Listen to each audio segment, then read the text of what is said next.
untuk selalu belajar, tidak bosan juga untuk selalu mengembangkan keilmuannya, supaya nanti ke depannya kita juga semuanya bisa menjadi bukan hanya pekerja ya, tapi kita bisa menjadi manusia yang lebih baik, bisa menjadi perwakilan manajemen yang lebih baik, dan juga bukan hanya berguna bagi diri sendiri, tapi berguna juga bagi orang-orang di sekitar kita. Oke, tanpa menunda waktu, saya izin share screen ya, sebentar. Baiklah, Bapak Ibu sekalian, sebetulnya topik ini sebetulnya bukan topik yang baru ya kalau di luar negeri. Tapi kalau di Indonesia, saya perhatikan topik ini cukup jarang ya yang mengangkat. Jadi kita di sini di Indonesia pun juga sudah mengalami yang namanya pergeseran ya, pergeseran workforce kita, pergeseran usia-usia manpower kita dari yang tadinya kebanyakan adalah usia 20-30-an, dari tahun ke tahun semakin bergeser. Workforce kita di Indonesia ternyata bukan lagi yang terbanyak itu di usia 20-30 tahun. Ternyata di usia yang lebih menua, di usia 40-50 tahun.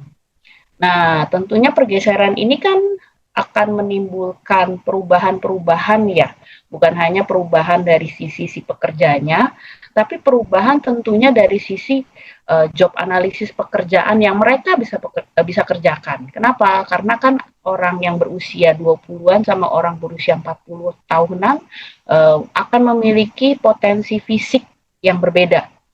Nah, selain itu tentunya juga harus ada kebijakan perusahaan ya yang berbeda ya. Karena di sini kita berurusan dengan risiko-risiko pekerja yang berbeda juga gitu. Nah, izinkan saya akan coba memaparkan lebih detail ya terkait hal ini. Kira-kira seperti apa sih dan saran-saran apa baik dari sisi pekerja dan juga dari sisi perusahaan untuk perbaikan ke depannya sehingga kita semua bisa harmoni. Bukan hanya pekerja yang usia muda, yang junior, tapi juga pekerja-pekerja usia tua yang senior gitu. Oke. Nah, sekarang kalau ditanya apa sih yang dimaksud dengan pekerja usia menua? Nah, kalau di luar negeri ini sudah disorot sekali, terutama yang negara-negara maju ya, seperti di Korea Selatan, di Jepang, Singapura, juga di negara-negara Barat seperti di Jerman, di UK, di USA, semuanya itu sudah menyoroti nih adanya pergeseran workforce mereka. Jadi potensi manpower dalam sebuah negara itu bergeser. Nah, mereka mendefinisikan apa itu tenaga kerja yang menua. Itu kalau secara usia ternyata sudah di atas usia 40 tahun atau lebih tua. Nah, pada kondisi-kondisi ekstrim seperti di Jepang dan juga di Korea Selatan, mereka mendefinisikannya itu kalau usianya sudah 50 tahun ke atas. Nah, sekarang pertanyaannya, Dok, sebetulnya untuk tenaga kerja yang sudah menjelang lansia ini masih boleh dipekerjakan atau tidak? Nah, di luar negeri ternyata isunya itu sudah lebih kompleks lagi. Jadi karena tenaga kerja mudanya tidak ada, mau tidak mau mereka harus mempekerjakan tenaga kerja yang usianya memang sudah lewat dari usia pensiun. Nanti kita akan bahas lebih detail ya, sebetulnya kenapa sih bisa begitu. Ini saya coba cari data ya, dibandingkan mulai dari tahun 2000-an sampai tahun 2019. Kita lihat dulu dari gambar grafik yang sebelah kiri ya. Kalau kita lihat secara keseluruhan, dari kalau dibandingkan ya, kondisi di tahun 2000 sampai di tahun 2019, ini bisa dilihat nih, usia 25 sampai 29, ternyata ini secara keseluruhan persentase pekerjanya ya. Persentase pekerjanya itu kalau dibandingkan tahun 2000 sampai 2019, ternyata baik itu pria dan wanita, persentase yang usia muda 25 sampai 29 itu menurun 1,3%. Kalau yang wanita menurunnya 5,3%. Usia 30 sampai 34 juga sama, menurun. Yang satu 0,7%, yang satu minus 3,4%. Usia 35 sampai 39 bagaimana? Ternyata juga sama, menurun juga. Menurun 1,4%, yang satunya menurun 3%. Usia yang lebih sedikit lebih tua lagi, ini juga berkurang nih, 0,8 sama minus 5%. Usia yang 45 sampai 49 ternyata juga berkurang. Nah, kalau dilihat secara trend line-nya, ternyata yang meningkat itu utamanya adalah pekerja-pekerja yang usianya itu sudah usia tua. Usia 55 sampai 59, 60 sampai 64, 65 sampai 69, 70 sampai 74, 75 sampai 79, bahkan di kondisi ekstrim ya, kita mulai mempekerjakan pekerja-pekerja yang usianya di atas 80 tahun. Nah, tentu kan strateginya harus berbeda ya. Kalau kita mempekerjakan, mohon maaf ya, seorang pekerja yang usianya misalnya 65 tahun sama pekerja yang usianya 25 tahun. Tentu strategi di perusahaan dan strategi kita nih sebagai seorang pekerja tentu harus berbeda. Tidak bisa sama. Apakah hal ini bisa terjadi, Dok, di Indonesia? Saya jawab bisa. Kenapa? Karena memang sudah terbukti ya, angka pernikahan di Indonesia ini terendah nih dalam periode 10 tahun terakhir di tahun 2023 kemarin. Angka kelahiran juga kita mulai turun. Angka jumlah ini ya, jumlah anak masuk sekolah juga sama mulai turun. Hal ini yang terjadi sudah mulai di negara-negara maju juga akan terjadi di Indonesia dalam jangka waktu dekat. Nggak jauh-jauh banget nih, mungkin potensinya sekitar 1-2 tahun mendatang sudah akan kejadian juga di Indonesia. Sudah mulai bergeser, persentase orang yang usia muda dan persentase orang yang usia tua dalam dunia kerja kita. Nah, kalau kita lihat secara jenis kelamin yang banyaknya mempekerjakan usia tua tuh sebetulnya di bidang apa sih, Dok? Nah, saya coba mendata ya. Ternyata kalau dari usia laki-laki, nomor satu yang banyak itu adalah dari tim legal. Yang kedua, tim manajemen. Yang ketiga, tim community and social service. Jadi ini ya yang melakukan social service kalau di luar negeri itu misalnya orang-orang dari posyandu, orang-orang dari social worker. Nah, itu masuknya di ini nih, community and social service. Kalau untuk definisinya juga termasuk pekerjaan-pekerjaan seperti waiters, pekerjaan-pekerjaan yang sifatnya kita kontak langsung dengan konsumen ya, dan sifatnya melayani begitu. Selain itu juga di nomor 4 ada engineering dan arsitektur. Yang kelima ada financial. Jadi orang-orang keuangan banyak nih yang usianya adalah usia tua. Bagaimana kalau yang wanita? Kalau yang wanita ternyata nomor satu adalah Office and Administrative Support, jadi sekretariat tim General Affair, HRD, itu masuknya ke sini. Building and Ground Maintenance, jadi tim-tim maintenance tapi yang di pihak administrasinya itu banyak diisi oleh wanita usia 40 tahunan ke atas. Financial juga banyak di keuangan untuk wanita-wanita yang usianya memang sudah menua ya. Tim produksi dan tim ekstraksi juga ada nih untuk wanita, walaupun secara persentase jauh lebih sedikit dibandingkan yang pria. Nah, jadi kira-kira begitu. Untuk persentase usia menua, baik itu adalah pekerja wanita dan pekerja pria, dua-duanya akan mengalami pergeseran yang sama. Nggak melulu hanya di dunia laki-laki saja, nggak melulu hanya di dunia wanita saja, tidak. Dua-dua jenis kelamin ini mengalami pergeseran workforce-nya yang sama gitu. Nah, kalau kita lihat secara keseluruhan karakteristik pekerja yang menua itu tuh seperti apa? Apakah mereka sebetulnya nggak bisa kerja? Ya nggak juga. Yang pertama, mereka itu pasti lebih unggul dari segi experience, dari segi pengalaman, dan juga dari segi keahlian. Kenapa? Karena kan mereka punya pengalaman sekian tahun untuk mengisi posisi-posisi tertentu. Jadi dari segi pengetahuan, dari segi pengalaman, dari segi keahlian, baik itu keahlian yang soft skill maupun hard skill, pasti akan lebih tinggi dibandingkan pekerja-pekerja yang usia muda. Yang kedua, secara sifat ya, saya bicara secara emosional keseluruhan, mereka relatif lebih stabil dan lebih reliable. Kenapa? Karena mereka itu dianggap secara maturitas ya, karena usianya sudah tinggi, oh ya sudah lebih stabil nih, tidak kalau istilah anak mudanya ababil begitu. Nah, jadi karena lebih stabil, mereka lebih bisa dipercaya anggapannya untuk posisi-posisi manajerial yang lebih tinggi.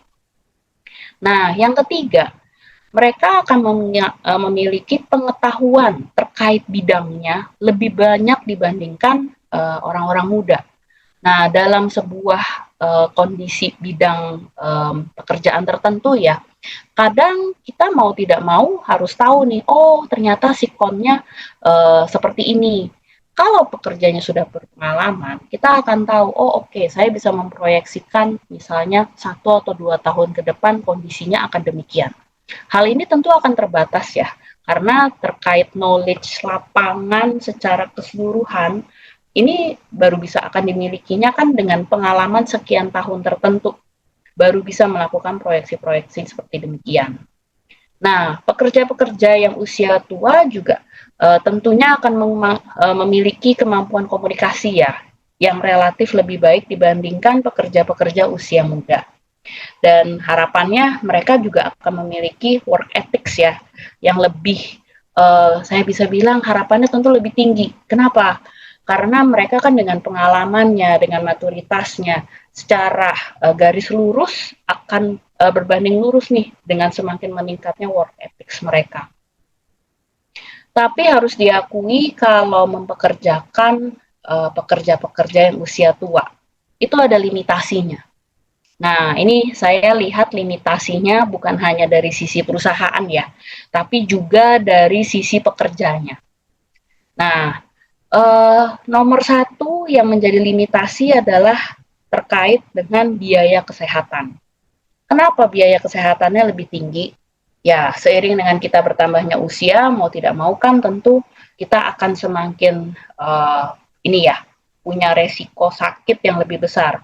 Mau itu sakit yang sifatnya kardiovaskular atau jantung, cerebrovaskular atau penyakit otak, penyakit muskuloskeletal otot dan tulang juga lebih tinggi pada usia tua dibandingkan pada pekerja-pekerja yang usia muda. Nah, secara otomatis mau tidak mau, kalau misalnya asuransi atau biaya kesehatan si pekerja ini ditanggung oleh perusahaan, ya otomatis tentu biaya kesehatan terkait dengan pekerja usia menua ini akan lebih tinggi dibandingkan dengan pekerja-pekerja yang usianya muda. Nah, itu limitasi yang pertama. Limitasi yang kedua apa? Mau tidak mau perusahaan harus melakukan beberapa penyesuaian ya dari segi lingkungan kerja. Kenapa? Karena kan kita tidak mungkin ya sebagai contoh untuk pekerja-pekerja yang usia menua kita tidak bisa meminta mereka misalnya mengangkat beban-beban berat lebih dari 15 sampai 20 kilo. Nah, mau tidak mau mungkin harus ada penyesuaian tuh, baik itu dari job description mereka maupun juga dari job ininya mereka ya, tempat mereka harus diposisikan. Misalnya ini adalah perusahaan manufacturing, ya harus penempatannya mereka cuma bisa tuh di pos-pos tertentu, tidak bisa di semua pos. Mungkin karena akibat mereka harus bekerjanya lebih keras, karena harus mengangkat-ngangkatnya lebih berat, karena juga ada posisi-posisi tertentu ya yang mereka tidak bisa lakukan. Ya, contoh sederhana, mungkin kalau di antara Bapak Ibu sekalian di sini ada yang sudah usianya di atas 50 tahun, boleh coba mungkin jongkok dan berdiri dibandingkan dengan pada saat usia 20 sampai 30 tahun. Apakah ada perbedaan? Nah, saya yakin pasti kan ada perbedaan ya. Kira-kira seperti itu. Jadi mau tidak mau memang dari segi perusahaan juga harus mengakui bahwa ada limitasi nih secara fisik yang memang akan dialami oleh pekerja-pekerja usia menua ini. Nah, ini limitasi yang ketiga ya. Limitasi yang ketiga adalah ada kemungkinan skill-skill yang katakanlah berguna di saat 20 atau 30 tahun yang lalu, sekarang itu sudah tidak berguna. Nah, kita semua di sini sudah tahu ya, kita secara teknologi kan sudah bergerak maju terus nih. Hal sederhana contohnya, Dulu kita kalau untuk telepon, kita harus punya buku kuning atau buku telepon yang tebal ya, yang tebalnya kira-kira sekitar 5.000 halaman. Kalau tidak ada buku itu susah tuh untuk cari nomor telepon. Nah, sekarang kayaknya buku kuning tuh sudah ditinggalkan ya. Jadi kalau kita cari nomor telepon ya kita googling aja dan itu sudah langsung keluar nomor teleponnya. Nah, seiring dengan kemajuan teknologi, ada beberapa skill yang sebetulnya begitu krusial 20 sampai 30 tahun yang lalu, sekarang itu sudah tidak berguna. Contoh sederhana lainnya misalnya penggunaan mesin tik. Dulu kan kita nggak pakai laptop sama nggak pakai PC ya. Di zaman dulu kan pakainya mesin tik. Mesin tik itu sudah secara space-nya besar, lalu juga untuk ngetiknya lama, nggak bisa di-delete-delete. Nah, orang zaman usia yang mungkin di 20-30 tahun lalu mulai bekerjanya mungkin masih harus menggunakan tuh mesin tik seperti itu. Nah, tapi untuk sekarang, kemampuan memakai mesin tik kan sudah tidak berguna ya, dibandingkan karena kita semuanya sekarang menggunakan laptop dan PC. Sudah tidak lagi tuh pakai mesin tik. Gitu. Jadi mau tidak mau, pekerja-pekerja yang usia tua ini harus mau memperbaiki skill mereka sesuai dengan kemajuan teknologi. Nah, eh, di sini limitasi yang keempat. Limitasi yang keempat adalah usia-usia yang memang relatif sudah di atas 40 sampai 50 tahun ke atas, memang secara emosi dan juga secara psikis, mereka itu relatif lebih resisten terhadap perubahan. Kenapa? Seiring dengan bertambahnya usia, memang kemampuan mereka untuk belajar kan sudah menurun ya. Kemampuan mereka untuk menerima informasi baru sudah menurun. Nah, ini akan mempengaruhi sifat mereka. Jadi mereka itu kesannya, sekali lagi kesannya ya, itu resisten terhadap perubahan. Agak anti itu kalau melihat, wah yang ini nih ada SOP baru, ada pedoman baru, ada teknologi baru. Kenapa? Karena menurut mereka, mereka harus belajar lagi, begitu. Jadi ada sebuah persepsi bahwa seakan-akan pada pekerja-pekerja usia menua ini, mereka tuh relatif lebih resisten ya terhadap perubahan-perubahan yang sifatnya baru di dalam sebuah perusahaan. Gitu. Nah, ini limitasi yang kelima. Limitasinya ini mereka itu kadang ya untuk melakukan transfer knowledge itu ada sebuah ketakutan tersendiri. Jadi mereka itu bisa saja merasa quote unquote ya takut tersaingi oleh generasi muda. Nah, jadi ini masih berhubungan dengan limitasi yang keempat. Jadi akibat mereka resisten terhadap perubahan, mereka itu takut untuk melakukan transfer knowledge. Nah, ini nih beberapa limitasi yang memang harus diakui ini ada ya pada beberapa orang-orang yang memang termasuk dalam tenaga kerja usia tua. Sekarang saya mau bahas bagaimana kondisinya di Indonesia. Kalau di Indonesia sendiri, secara rules and regulation ya, kita itu kan kalau untuk pekerja, kita rules and regulation-nya mau tidak mau mendasarinya adalah dari Ministry of Manpower, jadi dari Departemen Depnaker. Nah, Depnaker itu kan memang membawahi seluruh tenaga kerja di Indonesia.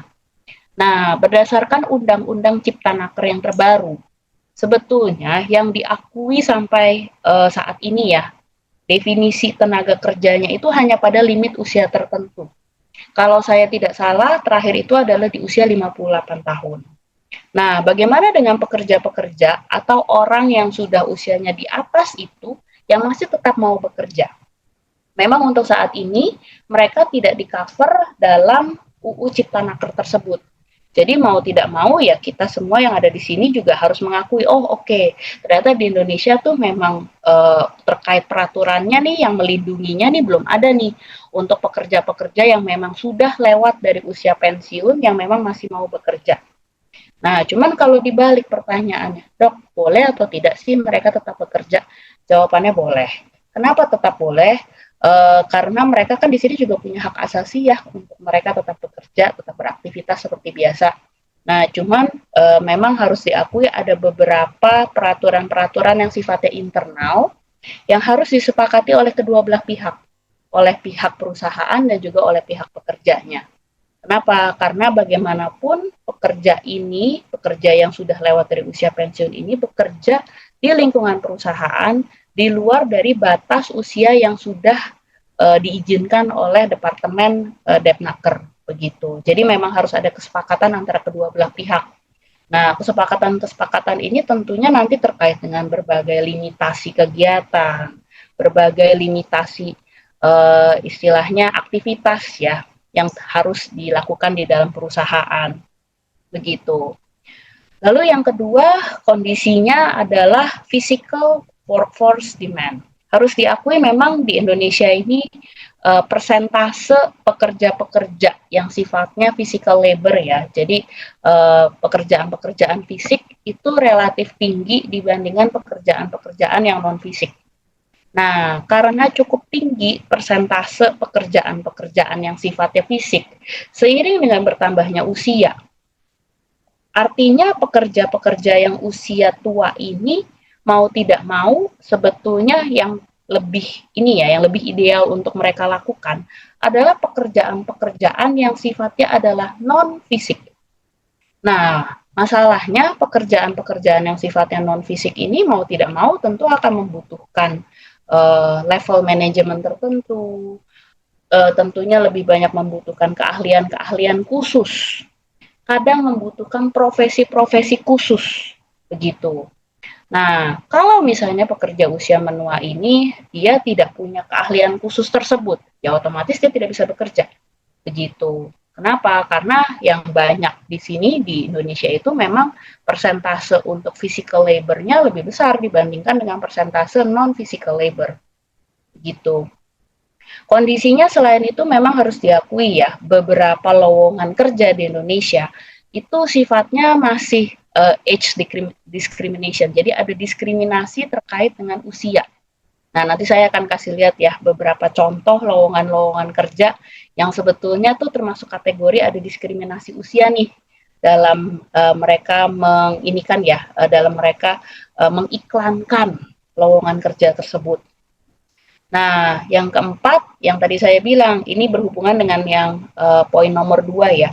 Jadi ada mismatch antara skill yang dimiliki oleh pekerja yang menua dengan potensi kerja yang saat ini ada. Begitu. Ini adalah contoh ya, lowongan-lowongan yang ramah lansia yang sekarang ini ada di Indonesia. Nah, karena ini adalah contoh yang bagus, saya kasih lihat ya ini nama PT-nya. Untuk Bapak Ibu sekalian yang katakanlah memang memiliki orang tua dan tertarik untuk join, silahkan nih, ini bisa join. Ini adalah contoh PT yang memang ramah terhadap pekerja usia menua dan mereka tetap mau mempekerjakan pekerja-pekerja ini walaupun usianya itu sudah di atas usia pensiun. Gitu. Ini adalah contoh yang baik ya sebetulnya ya dari salah satu perusahaan nasional kita. Ini adalah contoh-contoh saya bisa bilang lowongan kerja yang tidak ramah ya quote unquote terhadap populasi yang menua. Nah, ini bisa dilihat nih. Untuk pekerjaan yang sifatnya menjahit maksimalnya cuma mau 30 tahun. Untuk operator WWTP maksimalnya cuma mau usia 30 tahun. Ini kandidat S1 dan S2 maksimal S1-nya 25 tahun, S2-nya 28 tahun. Wah, ini banget nih usianya. Jadi kalau saya misalnya usianya udah 30 tahun aja, udah nggak bisa nih satupun lowongan-lowongan pekerjaan ini. Ini ada lagi nih yang untuk D3, D4 maksimal bahkan cuma usia 25 tahun. Sales marketing prianya maunya maksimalnya usia 30 tahun. Wanitanya maunya usianya 27 tahun. Nah, ini untuk lowongan pekerja pegawai biasa maksimal maunya 25 tahun. Begitu. Nah, ini ada di salah satu untuk posisi general banking staff dan customer service, maunya maksimal bahkan 24 tahun. Kalau sudah 25 ke atas nggak mau diterima katanya. Nah, ini adalah berbagai contoh lowongan yang saya harus bilang tidak ramah ya terhadap populasi yang menua. Jadi, dalam lowongan-lowongan ini bisa dibilang begitu kita usianya sudah 25 plus atau 30 plus saja. Nah, ini untuk kita masuk ke sini aja itu kita udah nggak bisa. Kenapa? Kita dianggapnya sudah populasi tua nih menurut definisi dari PT-PT ini. gitu. Inilah limitasi saat ini yang terjadi di Indonesia, terjadi diskriminasi usia ya pada lowongan-lowongan kerja. Dan ini cukup banyak kalau dilihat secara persentase. Kalau kita scrolling sederhana aja di katakanlah di Jobstreet atau di LinkedIn atau di JobsDB atau di portal-portal lowongan kerja yang lainnya ya, cukup banyak nih pembatasan-pembatasan usia yang terjadi seperti ini. Jadi saya bisa simpulkan satu hal sebetulnya. Untuk bisa mempekerjakan pekerja-pekerja yang usianya memang relatif sudah lebih senior, itu dibutuhkan partnership dari kedua belah pihak. Nggak bisa tuh cuma satu pihak. Butuh kerjasama dari pihak perusahaan dan juga dari pihak pekerja. Pekerjaannya sendiri nih katakanlah memang, oh ya dok saya juga memang usianya sudah di atas 50 tahun nih. Nah itu juga sudah harus mulai menyadari beberapa hal. Dari sifat perusahaannya sendiri juga harus lihat, oh oke, ini karyawan-karyawan saya nih udah banyak nih yang usianya relatif senior. Saya sudah harus mulai mempersiapkan nih untuk istilahnya generasi berikutnya seperti apa gitu. Kita bahas ya sekarang ya strateginya satu persatu. Saya mulai dari sisi pekerja dulu. Untuk pekerja nih kira-kira strateginya seperti apa sih dok? Oke, yang pertama mau tidak mau cara kita berpikir, mindset kita harus sedikit diubah. Jadi kita nggak bisa nih, kalau kita sudah termasuk di pekerja yang usia menua ya, kita harus mengubah mindset kita harus melihat perubahan dan juga kemauan untuk belajar sebagai sebuah skill, sebagai sebuah istilahnya keinginan ya, yang memang harus dipupuk seumur hidup. Jadi kita harus ubah. Oh ya saya udah senior kok, saya nggak usah nih belajar lagi. Jangan, nggak boleh ada statement-statement demikian, nggak boleh tuh ada mindset yang demikian. Jadi kita harus mau terus-menerus untuk memupuk ilmu, belajar skill-skill baru, dan juga jangan terasa ini ya, merasa minder karena, aduh gimana ya, saya baru mulai belajar sekarang. Nggak perlu minder-minder yang seperti itu. Jadi kita coba ubah mindset kita. Jangan fokus pada apa yang kita bisa saat ini. Tapi mindsetnya diubah jadi apa yang kita bisa pelajari lebih dalam lagi. Begitu. Nah, itu yang pertama ya. Jadi mindsetnya dulu nih harus dirubah nih. Kalau mindsetnya nggak dirubah agak sulit memang. Yang kedua, saya bicara soal segi kesehatan ya, secara keseluruhan ya. Jadi health and wellness.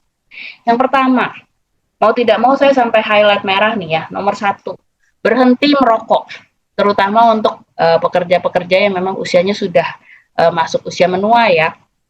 Berhenti merokok itu betul-betul menjadi faktor yang paling penting. Kenapa? Karena merokok itu adalah faktor resiko yang memperburuk kesehatan secara bermakna, baik itu kesehatan jantung, kesehatan otak, kesehatan tulang, kesehatan sendi, kesehatan paru-paru. Nah, ini kalau sudah usianya relatif menua tetap merokok ya apa kabar? Ya nggak bisa. Jadi mau tidak mau harus stop merokok. Yang kedua, kita juga perbaiki gaya hidup ya, mulai dari makan makanan yang sehat, lalu juga tentunya bukan cuma makanan, tapi juga olahraga yang teratur. Olahraganya tentu disesuaikan dengan kondisi kita, begitu. Nah, tapi saya di sini fokuskan lebih dari yang paling mudah dulu deh. Yang paling mudah apa? Kita mudahnya itu dari healthy food dulu. Karena seiring dengan berjalannya waktu, memang harus diakui di usia yang relatif sudah menua, pasti kan akan susah ya untuk olahraga ya. Nah, tapi kalau kita tetap fokus dengan makan makanan yang sehat, mudah-mudahan tidak ada perburukan secara bermakna yang cepat. Tapi mau tidak mau memang harus dibarengi ya, healthy lifestyle, mulai dari makanan, olahraga, dan juga menjauhi rokok. Nah, poin yang ketiga terkait dengan health and wellness adalah regular health screening. Jadi kita memang harus mau menghabiskan sedikit uang lebih banyak untuk screening-screening kesehatan. Jadi untuk medical check up, atau katakanlah untuk melakukan vaksinasi. Nah, itu mau tidak mau, anggaplah itu bukan sebagai pengeluaran, tapi anggaplah itu sebagai bagian dari investasi. Kenapa? Kalau tidak ya, kalau bukan kita yang menjaga ya siapa lagi. Jadi mau tidak mau memang kita harus memfokuskan mulai ke arah sana. Nah, employee strategi ketiga adalah terkait dengan career planning and transition support. Kita di sini selain sudah mengubah gaya hidup, memperbaiki health and wellness kita, kita juga harus mulai planning nih, masa depan nih saya nih mau seperti apa. Maksudnya bagaimana nih dok? Yang pertama, pada saat kita ada di sebuah perusahaan, fokus kita itu sudah harus berubah. Kita mau bagaimana caranya bisa develop generasi-generasi yang lebih mudah sebagai bagian dari legasinya kita. Kalau legasinya kita bagus, ya tentu kita akan dikenang dengan bagus. Tapi kalau legasi kita jelek, ya boro-boro orang mau mengenang kita dengan bagus kan? Nah, jadi jangan ragu untuk yang poin kedua nih, melakukan transfer knowledge. Transfer knowledge ini ke tim kita. Jangan sampai tim kita nih melihat kita sebagai orang yang pelit, sebagai orang yang tidak mau berbagi, dan sebagai orang yang resisten terhadap perubahan. Nggak boleh seperti itu. Nah, tentunya di sini karena developing younger generation itu tidak melulu ada di lingkungan kerja kita ya, tapi bisa juga di lingkungan keluarga kita. Yuk kita coba cari potensi-potensi untuk investasi, potensi-potensi untuk kita bekerja secara mandiri nih, supaya kita tetap mandiri. Nanti pada saat kita sudah usianya let's say misalnya sudah masuk usia pensiun, gitu. Nah, yang keempat, ini masih berhubungan juga dengan changing mindset ya. Jadi, memperbaiki koneksi sosial dan juga koneksi di komunitas. Jadi, di sini kita harus lebih mau menerima generasi-generasi muda. Jangan kita malah resisten terhadap mereka. Dan poin utama, karena kita sudah mengubah mindset, kita itu mau melakukan transfer knowledge. Jangan kita mau semuanya itu dikip sendiri. Begitu. Ini sekarang saya mengambil ringkasan strategi untuk dari sisi perusahaan ya. Dari tadi kan kita sudah bahas utamanya adalah dari sisi pekerja. Sekarang kalau dari sisi perusahaan itu seperti apa ya dok? Nah, dari sisi perusahaan ternyata juga ada beberapa hal yang memang dibutuhkan perubahan. Yang pertama, dari segi perusahaan sendiri juga harus mengubah mindset-nya mereka. Jadi dievaluasi lah itu lowongan-lowongan pekerja, job description, per posisi, kira-kira mana nih yang memang dibutuhkan penyesuaian. Katakanlah memang ada posisi-posisi tertentu yang sementara bisa diisi juga oleh pekerja-pekerja yang usia menua, ya kenapa tidak? Karena kan semakin kita bisa menginkludkan mereka, tentu perusahaan kita akan semakin berwarna juga. Nah, jadi para HRD dan juga perwakilan manajemen yang ikut dalam seminar ini, coba kita sendiri juga mengubah mindset kita ya. Jangan kita mau-maunya apa-apanya tuh, yuk kita maunya yang usia muda, usia muda, usia muda aja. Jangan begitu, karena Bapak Ibu sekalian kita semua kan juga akan menjadi usia tua ya. Apa yang terjadi kalau kita yang memegang kebijakan perusahaan pada saat ini, kita tidak menciptakan sebuah iklim yang juga positif di perusahaan kita. Nanti seiring dengan berjalannya waktu, nanti kita yang juga akan tersingkir. Kita juga yang akan istilahnya tuh terpinggirkan. Jadi kalau kita memang memiliki istilahnya wewenang ya untuk melakukan perubahan-perubahan kebijakan ke arah yang lebih positif, itu harus dimulai dari sekarang, gitu. Poin kedua sama nih, terkait dengan health and wellness management. Jadi mau tidak mau kita dari sisi manajemen harus mengakui ya, karena kalau kita mempekerjakan pekerja yang usianya relatif menua, pasti resiko kesehatan itu tidak bisa dipinggirkan. Resiko kesehatannya pasti relatif lebih besar dibandingkan kita mempekerjakan pekerja usia muda. Nah, jadi caranya gimana nih dok? Udah jelas-jelas kan resikonya ada. Bisa yang dilakukan cukup banyak kok. Nomor satu, kita melakukan kebijakan medical check-up yang ketat. Nah, boleh dipertimbangkan selain kebijakannya ketat, di sini kita juga bisa nih untuk pekerja-pekerja yang usianya memang menua, frekuensinya lebih sering dibandingkan pekerja usia muda. Contoh sederhana. Misalkan untuk pekerja yang usianya di bawah 40 tahun, medical check up-nya 2 tahun sekali. Tapi untuk pekerja yang sudah usianya di atas 40 tahun, untuk medical check up-nya harus dilakukan per 1 tahun. Per 1 tahun sekali. Ya, maaf.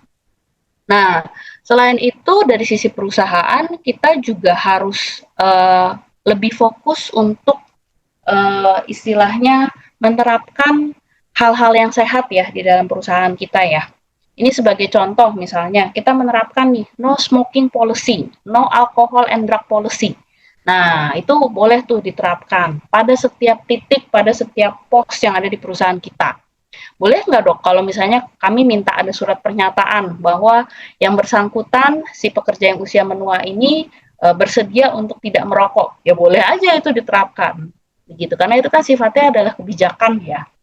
Apalagi di sini perusahaan kan bisa dibilang sudah bersedia nih untuk mempekerjakan pekerja yang usianya tua. Ya sudah, kita di sini dari sisi pekerja tentu juga harus bisa menerima ya, ada pembatasan-pembatasan tertentu nih dari sisi perusahaan. Nah, poin ketiga terkait health and wellness, dari sisi perusahaan juga harus mempertimbangkan kita menyediakan makanan-makanan yang relatif lebih sehat. Nah, ini nih, kadang makanan-makanan yang sehat itu relatif lebih mahal ya dibandingkan dengan makanan-makanan yang sifatnya instan. Ya, kalau saya boleh sebut merek, mie instan itu kan lebih murah ya kalau dibandingkan misalnya saya makan salad atau saya makan sup jagung begitu itu kan mie instan kan lebih murah ya secara biaya ya. Nah, sangat mudah sekali dari sisi manajemen nih kita itu akan mengambil keputusan untuk memprovide makanan-makanan yang murah dibandingkan makanan yang mahal. Kenapa? Karena kan kita juga mau menghemat biaya ya.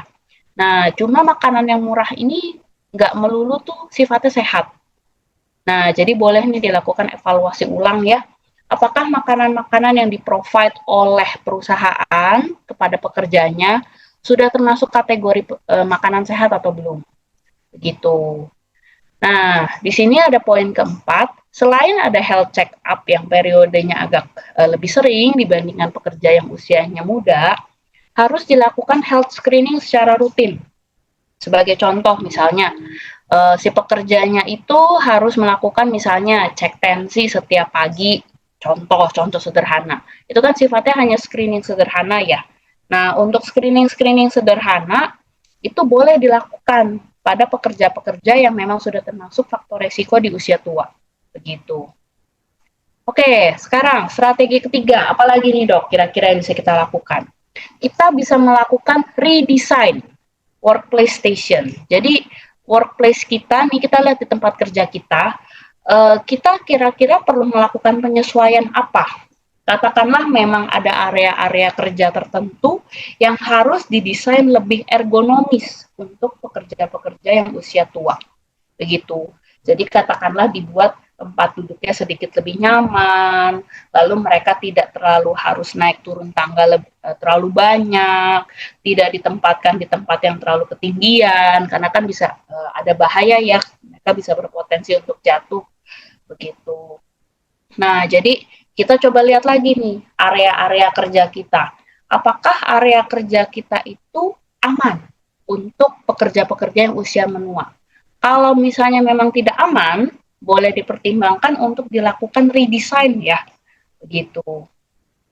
Nah, poin keempat kita juga harus menyediakan insurance. Jadi mau tidak mau karena di sini ada sebuah resiko tambahan terkait kesehatan, ya kita juga harus menyediakan asuransi ya di sini ya bagi populasi yang usia menua ini. Kalau kita memang mau mempekerjakan mereka. Nah, nanti sih tapi sifatnya bisa win-win solution nih antara HRD dan juga pada pekerja tersebut. Apakah asuransi ini akan full ditanggung oleh perusahaan atau ditanggung mandiri oleh masing-masing pekerja? Nah, cuman ada baiknya di sini dari sisi perusahaan tentu kita harus melindungi nih dari aspek legal, jangan sampai kita tidak memiliki asuransi sama sekali ya bagi pekerjanya, begitu. Selain itu, poin kelima adalah kita di sini masing-masing departemen, masing-masing unit itu harus memiliki career planning dan transition.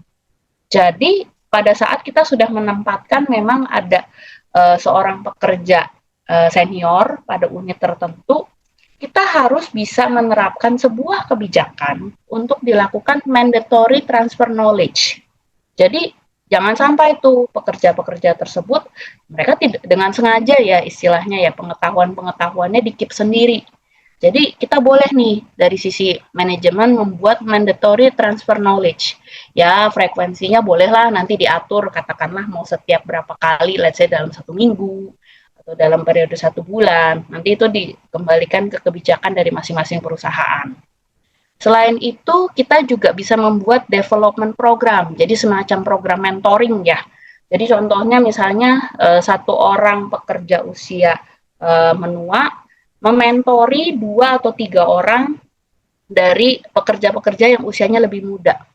Nah, development program ini nih sifatnya juga sebagai bagian dari transfer knowledge, juga sebagai bagian mentoring skill ya, baik itu hard skill maupun soft skill. Begitu. Oke, dari saya itu saja. Mungkin saya kembalikan kepada Pak Arief. Silahkan kepada Bapak Ibu sekalian, apabila ada pertanyaan atau ada hal-hal lain yang ingin didiskusikan, bisa nanti kita lakukan dalam sesi tanya jawab ya. Terima kasih sekali lagi untuk Pak Arief dan juga tim Media Tama yang sudah mengundang saya kembali. Terima kasih Pak, saya kembalikan ke Pak Arief. Baik, terima kasih Dokter Felicia, luar biasa untuk materinya, dan ini sudah ada yang bertanya. Tapi sebelum kita lanjut ke sesi tanya jawab, ada beberapa informasi sedikit untuk teman-teman peserta hari ini. Dan silahkan untuk teman-teman yang ingin bertanya, untuk dituliskan pertanyaannya di kolom Q&A. Nanti kita akan sama-sama bahas terkait pertanyaan Bapak Ibu semuanya bersama Dokter Felicia. Oke, hari ini teman-teman semuanya saya mau menginformasikan juga terkait sertifikat nanti akan tayang di handphone Bapak Ibu semuanya di aplikasi Mika.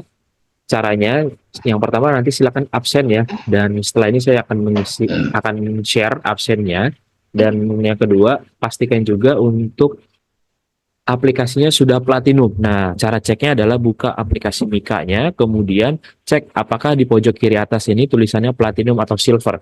Kalau misalkan masih silver, silahkan bisa di-update atau di-upgrade menjadi platinum. Caranya seperti apa? Nah, caranya silahkan bisa simak video berikut ini untuk tutorial upgrade platinum member.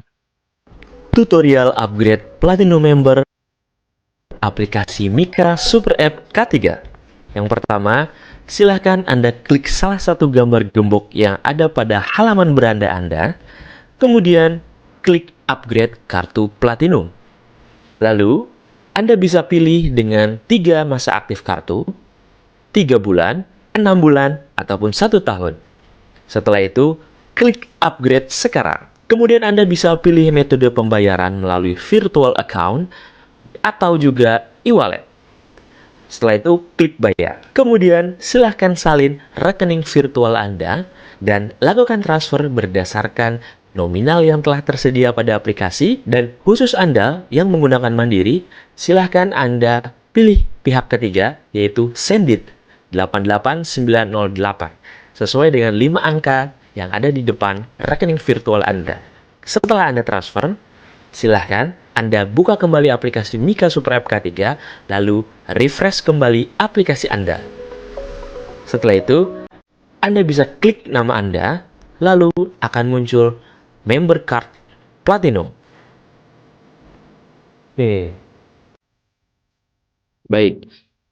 Untuk teman-teman semuanya, silahkan bisa di-subscribe juga channel YouTube-nya Kak Cik Deni, karena untuk rekaman webinar akan kita upload juga di channel YouTube-nya Kak Cik Deni.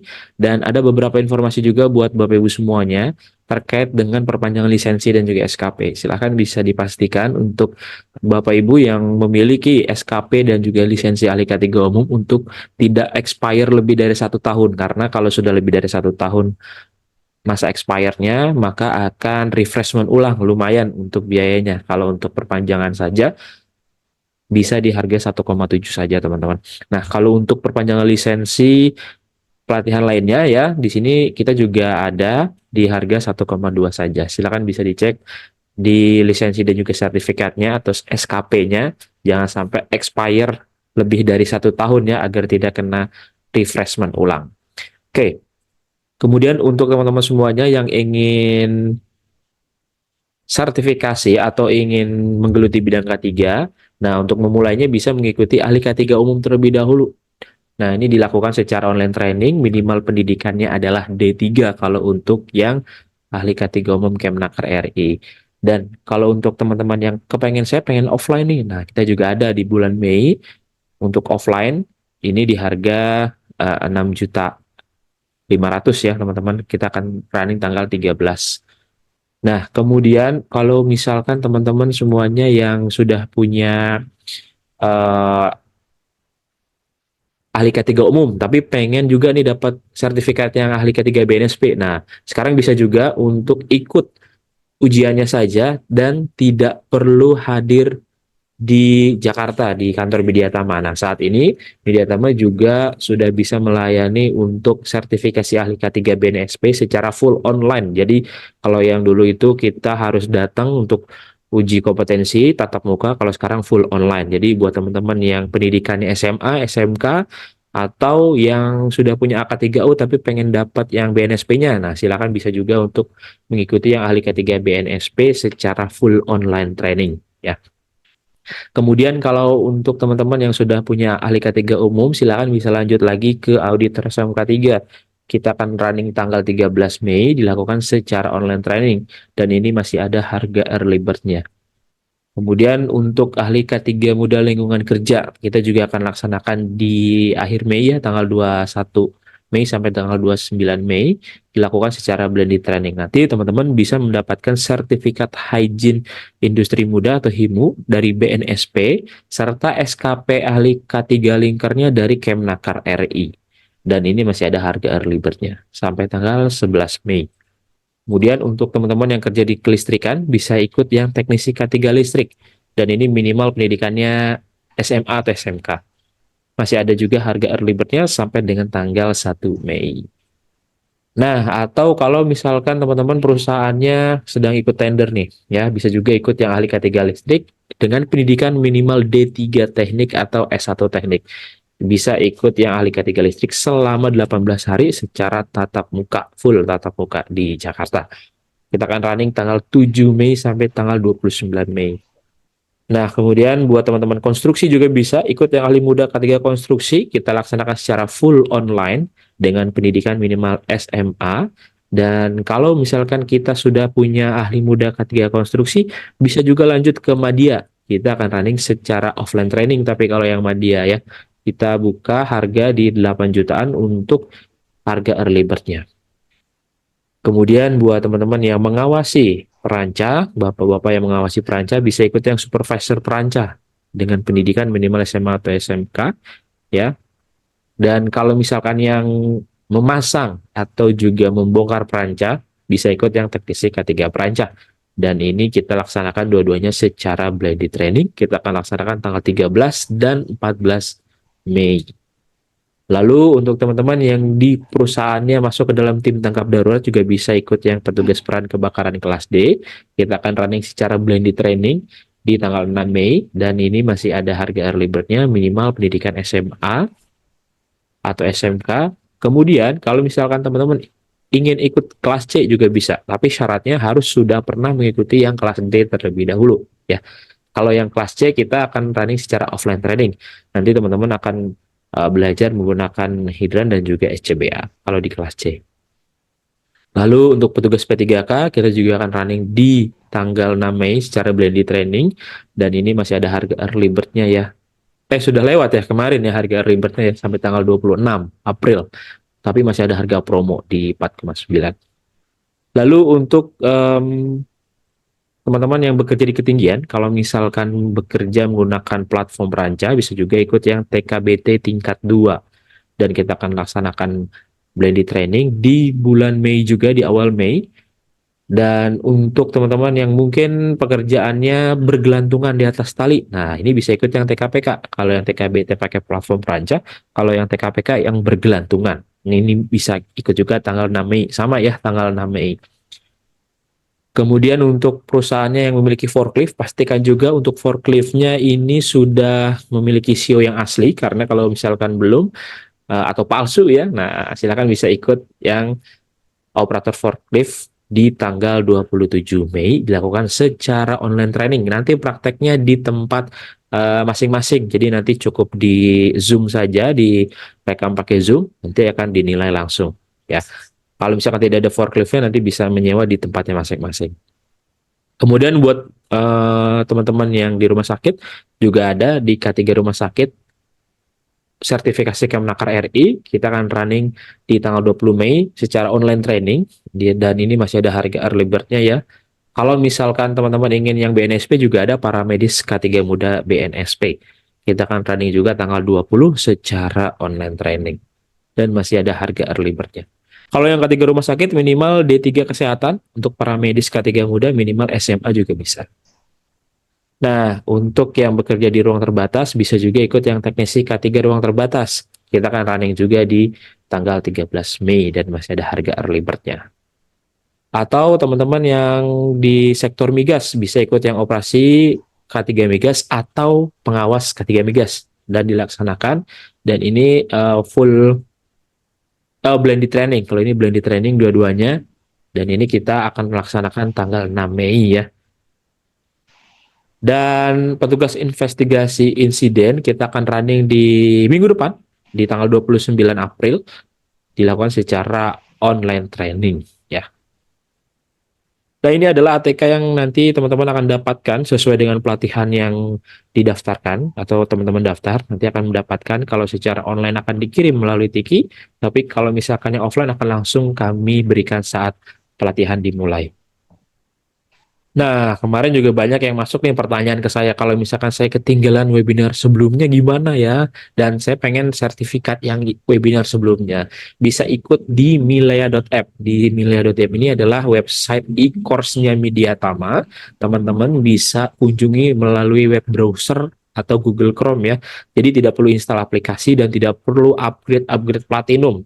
Nah, di Milea ini cukup teman-teman pilih e-course-nya, kemudian nanti teman-teman tonton videonya, bisa langsung dapat sertifikat plus modul seperti itu. Dan daftar dulu nih akun Milea-nya di menu pendaftaran. Setelah itu klik menu kursus. Nah, lalu urutkan berdasarkan waktu publish yang terbaru. Kalau teman-teman ingin mencari rekaman atau webinar-webinar sebelumnya ya. Dan bisa juga untuk mendownload modulnya. Nah, contoh untuk webinar sebelumnya, teman-teman bisa ikut juga, diklik saja daftar sekarang, kemudian nanti teman-teman bisa download untuk modulnya, klik tanda panah ke bawah kalau di laptop, tapi kalau di handphone nanti langsung ada tulisan download modul, seperti itu. Nanti langsung tersimpan. Kalau di aplikasi Mika, teman-teman bisa juga untuk mendapatkan modulnya, hanya saja tidak bisa diunduh, hanya bisa dibaca saja dengan aplikasi Mika Super App K3 yang versi Platinum ya. Tapi kalau yang Silver, maka bisa di-upgrade dulu menjadi Platinum. Kemudian teman-teman yang sedang mencari kerja bisa juga nih ikut atau lamar kerja di mediatama.co.id. Nah, di sini ada ratusan lowongan pekerjaan setiap harinya, dan langsung masukkan CV saja, teman-teman langsung bisa melamar pekerjaan dengan mudah, hanya di sektor K3 saja kalau ada di mediatama.co.id ya. Dan untuk membuat CV online juga ada di aplikasi Mika, klik buat CV online, lalu pilih template dan isi seluruh kolom dengan lengkap. Kalau ada dokumen penambahnya, silakan bisa diupload juga. Dan bisa teman-teman buat berkali-kali ya, dengan cara pilih desain lagi seperti awal, dan nanti bisa dilihat juga histori CV-nya di menu akun. Nah, kemudian ada lagi nih untuk teman-teman bisa mendapatkan uang saku ya. Caranya gimana? Nah, caranya adalah menggunakan sistem referral namanya. Kalau dicek di aplikasi, di menu akun ada namanya referral. Nah, teman-teman bisa menjual pelatihan yang ada di Mediatama menggunakan kode referral punya teman-teman sendiri yang ada di aplikasi. Jadi minta temannya untuk memasukkan kode referral punya kita. Kemudian nanti teman-teman bisa mendapatkan 5% dari total pelatihan yang teman-teman jual, seperti itu ya. Dan bagaimana cara penggunaan sistem referral dan bagaimana caranya untuk menarikkan uangnya, silakan simak video berikut ini. Tutorial penggunaan kode referral. Yang pertama, silahkan klik menu akun, lalu klik menu referral, kemudian salin kode referral ke pelatihan yang Anda inginkan. Kemudian, pilih pelatihan yang Anda inginkan. Lalu klik proses pemesanan, lalu masukkan kode referral Anda. Lalu klik selanjutnya, otomatis akan muncul pada detail pesanan Anda. Selanjutnya, tutorial penarikan saldo referral. Yang pertama, silahkan Anda klik ubah rekening, kemudian lengkapi biodata rekening Anda, lalu klik simpan. Kemudian klik tarik saldo, lalu ajukan penarikan saldo minimal 1,3 juta, dan klik ajukan. Oke, baik. Seperti itu teman-teman semuanya. Silakan bisa manfaatkan untuk kode referral ini ya. Dan kalau misalkan teman-teman semuanya ingin informasi lebih lanjut mengenai sertifikasi Kemenaker RI maupun pelatihan lainnya, bisa WhatsApp nomor yang tertera di depan layar. Ada Beni, Risma Soka, dan juga Amanda. Pastikan juga teman-teman sudah memfollow akun sosial media Mediatama ya, di Instagram @mediatama, Facebook Tama Mediatama Sertifikasi, channel YouTube-nya Kak Deni jangan lupa di-subscribe, dan follow akun TikTok-nya Kak Deni. Dan untuk yang ingin kerjasama, silakan bisa hubungi nomor yang tertera di depan layar, atau ingin menjadi pembicara seperti Dr. Felicia hari ini di webinar kolega, silakan bisa WhatsApp saya di 0858 1460 4389. Nanti silakan bisa WhatsApp untuk pengajuan diri menjadi pembicara. Oke, baik. Ini sudah makin banyak untuk pertanyaannya. Buat teman-teman, silakan bisa dituliskan pertanyaannya di kolom Q&A ya. Kalau yang di kolom chat, silakan bisa disalin kembali dan tuliskan di kolom Q&A. Nah, sebelum kita lanjut, saya kirimkan dulu untuk absensinya, untuk teman-teman bisa mengisi absensi, dan silakan segera isi absensi sekarang. Oke, kita lanjut ke sesi tanya jawab. Yang pertama nih dok, dari Pak Selamat Rinaldi. Izin bertanya, apakah ada batasan umur untuk seorang HSE atau safety officer dapat bekerja di satu perusahaan atau mungkin di apartemen? Nah, ini bagaimana dok terkait umur juga nih? Oke, kalau terkait usia sih secara legal ya, saya bicara dari aspek hukum ketenagakerjaannya. Saat ini kan kita referral utamanya terkait hukum ketenagakerjaan adalah UU Cipta Naker ya, Pak Slamet ya. Nah, untuk pekerjaan-pekerjaan yang sifatnya sebagai HSE atau safety officer, tentu kita akan merujuknya juga pada UU Cipta Naker tersebut. Nah, pembatasan usianya ya tentu sesuai dengan UU Cipta Naker. Kan kita kan sudah ada ketentuan usia pensiunnya adanya di usia berapa. Cuma di sini saya harus menggarisbawahi beberapa poin tertentu nih, Pak. Pekerja HSE atau safety officer ya, Pak ya. Ada mau tidak mau mereka kadang harus melakukan istilahnya inspeksi ya, inspeksi dan juga harus melakukan pengecekan di area-area yang termasuk risiko tinggi. Nah, pada saat mereka memang harus melakukan pengecekan di area-area yang resiko tinggi tersebut, mau tidak mau untuk pekerja yang usianya relatif sudah menua nih, katakanlah ya, lebih aman mana nih kita menempatkan seorang HSE yang usianya 30 tahun sama seorang HSE officer yang usianya 50 tahun.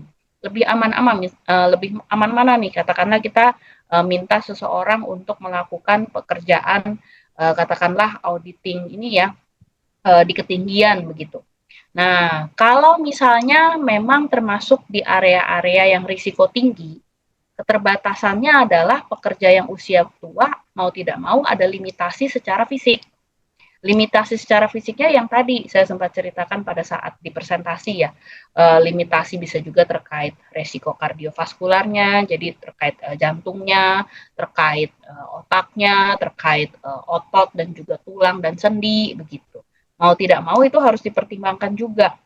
Nah, untuk posisi sebagai HSE di sini tentu sifatnya kembali ke kebijakan perusahaan, bukan kepada peraturan secara nasional, Pak. Nah, biasanya nih nanti nih di perusahaan ini sudah mengkategorikan area-area tertentu ya. Ini minimal harus bisa comply atau kondisi kesehatannya ini minimal harus sampai mana begitu. Nah, ini sebagai contoh ya, sebagai contoh. Kalau masuk ke area site, kadang kan kita lakukan screening dulu ya. Di screening ternyata tensinya 160/100. Itu sebetulnya tanpa melihat usia, kalau sudah tensinya segitu ya nggak boleh masuk ke site gitu sementara waktu. Itu contoh sederhananya seperti itu, Pak. Tapi memang kalau dilihat dari sisi usia, orang-orang yang tensinya tinggi itu kan secara persentase ya akan lebih banyak pada usia yang menua dibandingkan usia muda. Begitu. Jadi sebetulnya poin utamanya adalah lolos screening kesehatan pada saat di checkpoint tempat kerjanya itu. Kalau di saat screening kesehatannya sudah lolos, ya sebetulnya sih tidak masalah ya. Gitu sih kira-kira Pak Slamet. Mudah-mudahan menjawab ya Pak Slamet ya. Oke, baik. Seperti itu ya Pak Selamat. Yang penting lolos screening kesehatan baru tuh nggak ada persyaratan lain. Yang penting sudah lolos. Oke, ini lanjut lagi dari Dokter Anis Kurli. Selain karyawan lansia, karyawan subkontraktor yang masih muda, kenapa tidak ada jaminan kesehatan dari perusahaan nih dok? Oke, kalau subkontraktor itu memang sudah bukan kewajibannya dari owner ya, karena kan semua istilahnya kewajiban, hak dan kewajibannya itu sudah diserahkan kepada subkontraktornya. Nah, sebetulnya jadi harus ditagih terkait hal ini adalah ke perusahaan subkontraktor ini. Karena percayalah dari pihak owner itu sudah melakukan pembayaran ya, pembayaran tertentu nih kepada kontraktornya, siapapun itu kontraktornya. Nah, ini mungkin dari kita sisi pekerja ya, kita yang sebagai pekerja nih harus selektif nih. Pada saat kita mau menerima sebuah pekerjaan, tentu kita harus selektif nih. Apakah kita sudah mendapatkan benefit yang sesuai atau belum? Nah, ini kan masing-masing orang kan bisa dibilang cara berpikir dan cara menganalisa kebutuhannya kan berbeda-beda ya. Cara Pak Dokter Ani dengan saya tentu akan berbeda nih. Misalnya ada saja pekerja tertentu ya sudahlah saya digaji 2 juta sudah cukup. Ada pekerja tertentu nggak bisa, saya mah 12 juta baru cukup. Nah itu kan beda ya gitu ya dokter ya. Jadi kita nggak bisa nih melulu langsung menyamakan oh iya saya maunya seperti ini, saya maunya seperti itu. Nggak bisa juga. Jadi mau tidak mau saya tegaskan sekali lagi kewajiban untuk subkontraktor itu adanya di perusahaan subkontraktornya. Memang bukan ada di owner. Kenapa? Karena hak dan kewajibannya itu sudah ada di PT-nya. Coba nanti dokter boleh cek ya. PKS-nya, dokter itu di-employ-nya oleh owner atau oleh subkontraktor. Kalau oleh owner ya menagihnya ke owner. Tapi kalau menagihnya ke subkontraktor ya dokter salah tagih sih. Dokter harus tagihnya memang harus ke subkontraktornya begitu sih dok. Nah, nanti ya seiring dengan bertambahnya pengalaman, dokter bisa lebih selektif dok ya dalam memilih PT-PT. Jadi memang harus diakui tidak semua perusahaan Indonesia nih fully comply ya dok ya terhadap peraturan gitu. Nanti kembali dok, seiring bertambahnya usia, seiring bertambahnya knowledge dan pengalaman, nilai tawar dokter juga akan semakin tinggi, begitu dok. Ya kira-kira itu ya. Moga-moga menjawab ya dokter ya. Tapi kalau di sini saya agak susah juga tuh dok kalau memaksa owner yang bertanggung jawab untuk subkontraktor karena sudah beda PT-nya sih dok. Gitu. Oke, nah ini masih dengan Dokter Anis Kurli nih dok, terkait karyawan lansia, sangat rentan dengan sindrom geriatri. Langkah program apa yang sederhana, yang paling sederhana yang dapat direalisasikan untuk mencegah sindrom tersebut nih dok? Oke, langkah yang paling sederhana programnya ada 3 dok, seperti yang tadi saya sempat mention ya dok ya pada saat presentasi. Untuk ini dalam hal ini mencegah sindrom geriatri. Definisi mencegah ini kan ada 2 ya dok ya. Kita di sini menyediakan promotifnya sama menyediakan early detection-nya, begitu dok. Itu kita samakan konsepnya dulu ya dokter ya. Nah, jadi untuk bisa mencegah sindrom geriatri ini langkahnya ada 3 dok. Yang pertama dokter harus membuat program kesehatan kerja yang bagus. Tadi saya kasih contoh, yuk kita bikin program stop rokok. Yuk kita bikin program makan makanan yang sehat. Yuk kita bikin program misalnya olahraga yang sehat begitu. Jadi healthy lifestyle. Jadi dimulai dari program kesehatan kerjanya harus bagus dulu gitu. Yang kedua, kita masuk ke program kesehatan secara khusus ya untuk early detection.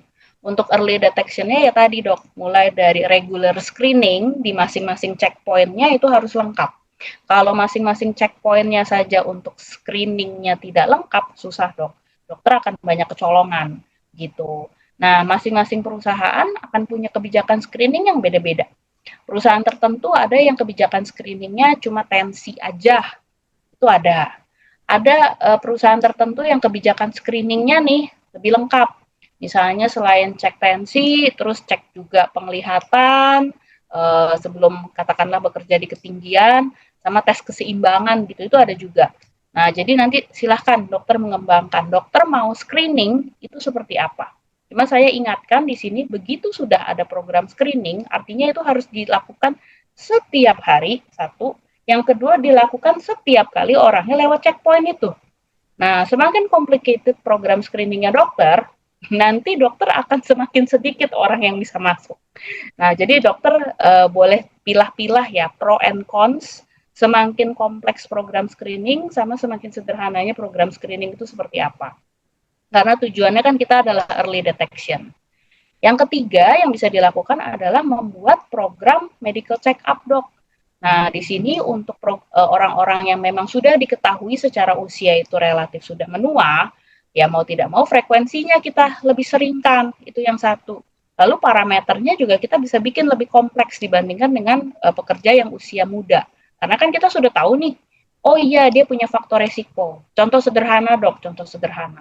Pasien-pasien yang usia misalnya 40 tahun ke atas, itu akan perlu untuk dites treadmill, mungkin perlu additional echo, dok. Nah, tapi untuk yang usia muda, mungkin EKG aja cukup.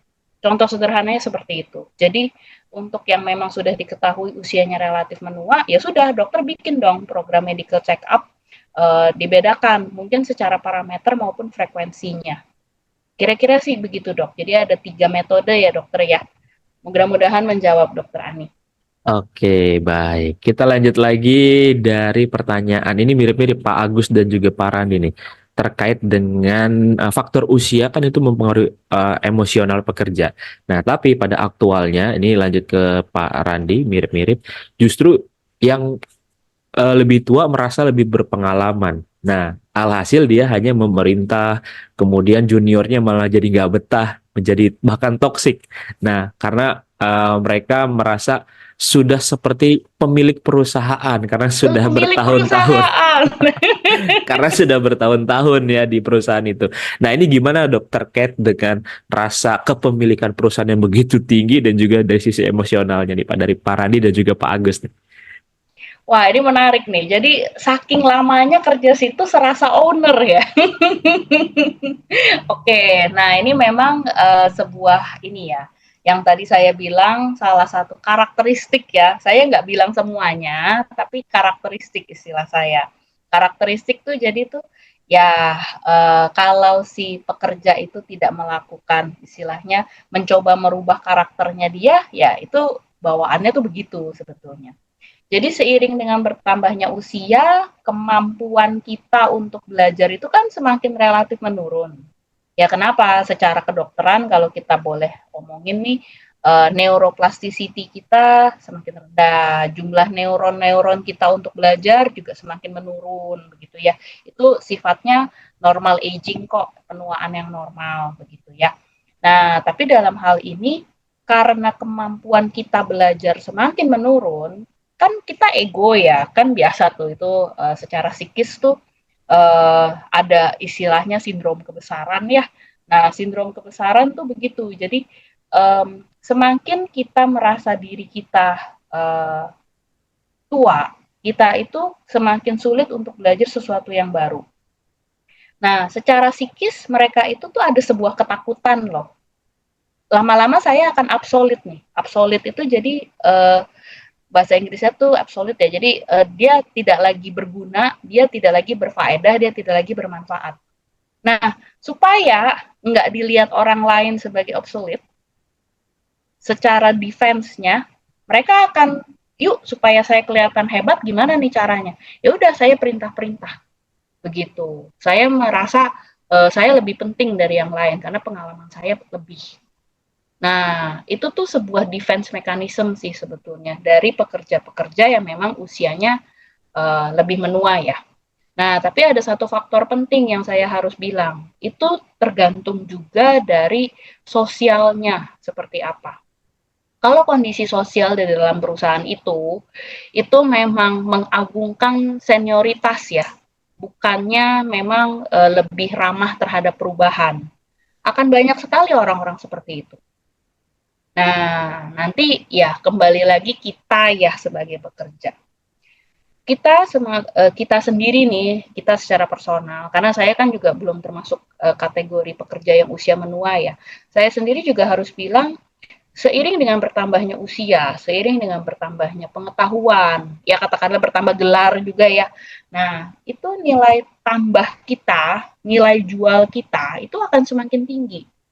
Nah, kemampuan kita untuk memilih katakanlah tempat lain yang bisa menghargai kita lebih positif itu akan semakin besar.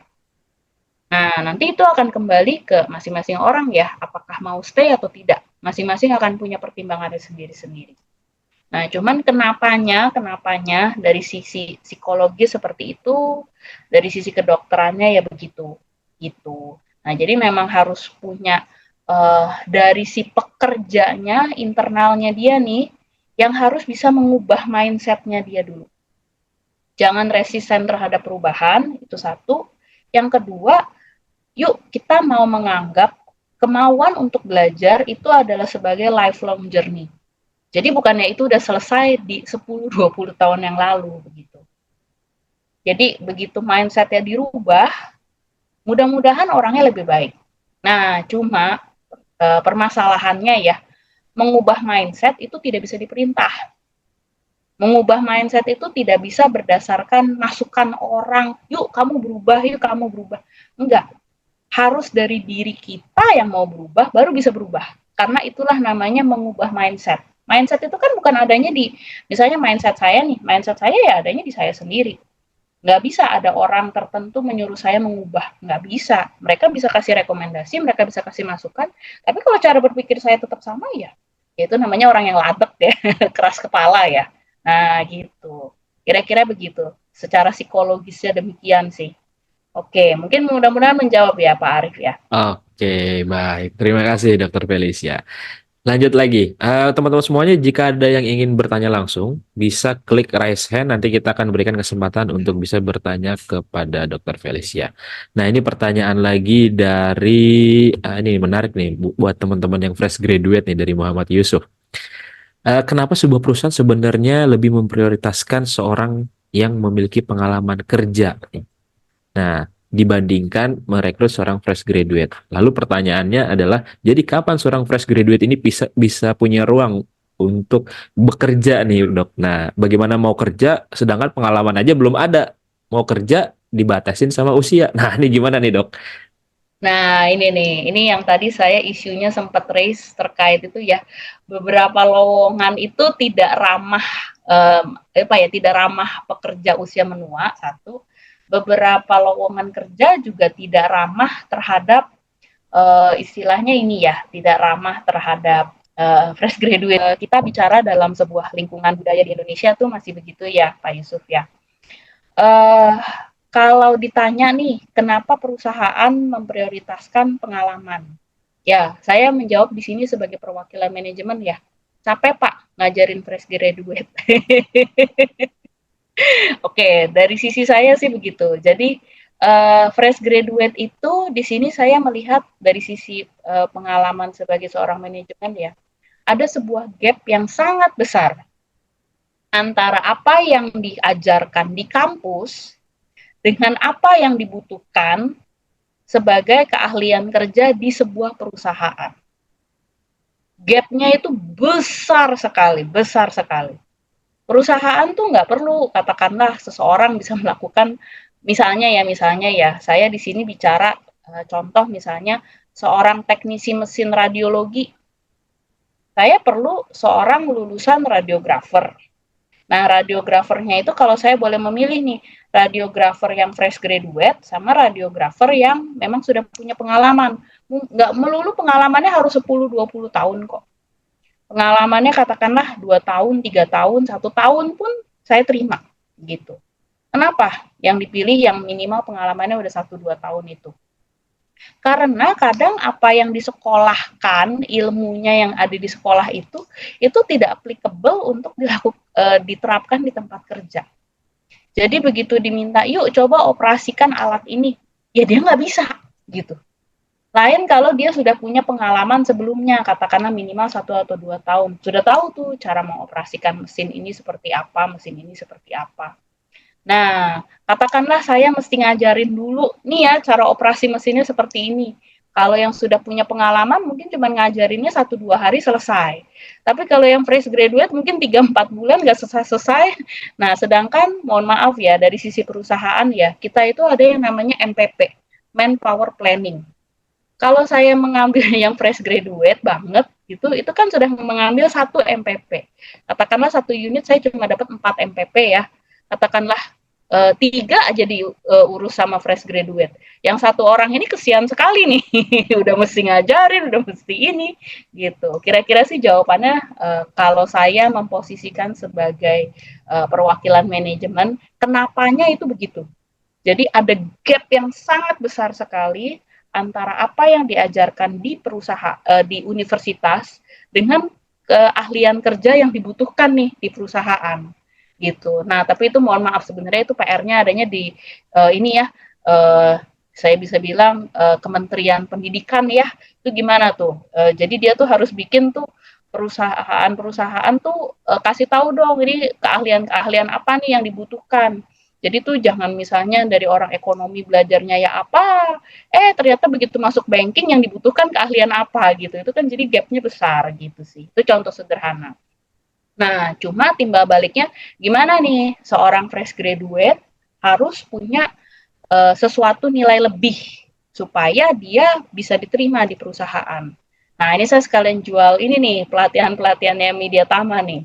Nah, jadi sebetulnya kalau kita sudah punya sertifikat-sertifikat tertentu ya, katakanlah K3, misalnya seorang safety officer, dia adalah seorang lulusan SMK K3 atau misalnya sarjana K3 gitu ya.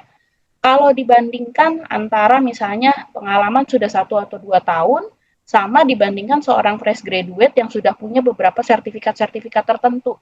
Seperti misalnya udah lengkap nih sertifikatnya, untuk APAR ya sudah ada, pemadam ya sudah ada, katakanlah sebagai K3 umum ya ada, K3 listrik ya ada. Ya, itu perusahaan akan lebih mau menerima. Kenapa? Karena sertifikat-sertifikat keahlian tersebut itu sifatnya adalah modal kamu tuh sebagai seorang fresh graduate itu sudah tahu loh, oh terkait K3 listrik tuh seperti ini, oh terkait K3 umum tuh seperti ini. Pada saat pelatihan-pelatihan itu keahlian-keahlian yang sifatnya ya mandatori di tempat kerja, saya garis bawahi ya, mandatori di tempat kerja, itu akan diajari gitu. Tidak mungkin ada pelatihan yang tidak mengajari hal itu gitu. Nah, tapi nanti pelaksanaannya di lapangan nih, katakanlah, oh PTA melakukannya seperti ini, PTB melakukannya seperti ini. Nah, itu sifatnya adalah kebijakan dari masing-masing perusahaan. Cuma modal awalnya sebagai fresh graduate, bagaimana? Ya saya sarankan seperti itu. Tolong coba ikuti pelatihan-pelatihan yang memang sifatnya profesi. Nah, contoh tadi safety officer, ya ikut tuh pelatihan K3 umum, pelatihan K3 kebakaran, pelatihan K3 listrik, karena itu adalah sifatnya profesi. Jangan ikut malah jangan yang kebalikannya ya, gitu, yang tidak ada hubungannya dengan profesi, itu nanti nggak menjadi nilai tambah, begitu sih. Mungkin kira-kira begitu, Pak Arief. Oke, baik. Seperti itu ya, Pak Yusuf. Mungkin juga bisa kalau fresh graduate, kalau misalkan sambil mengumpulkan dana, bisa juga ambil terima-terima yang magang ya, Dok ya. Bisa juga ya, Dok ya. Betul, betul sekali. Oke, walaupun mungkin dari sisi pendapatan tidak sebesar dari yang karyawan biasa, tapi pengalamannya bisa dapat. Nah, seperti itu ya, Pak Yusuf. Oke. Betul. Jadi jangan melulu soal duit Ah, ya. iya. Jadi kadang pengalaman itu adalah guru yang Nah, sangat berharga gitu. betul, betul, betul. Setuju banget. Nah, kita lanjut lagi nih, Dok. Dari pertanyaannya dari Pak, nah ini Pak Ferry Zulkarnain. Batas usia atau catatan kesehatan bisa jadi yang masih muda malah bisa darah tinggi atau kolesterol tinggi. Nah, ini bagaimana nih, Dok, untuk menangani yang muda malah jadi seperti orang tua nih? Nah, ini gimana nih, Dok?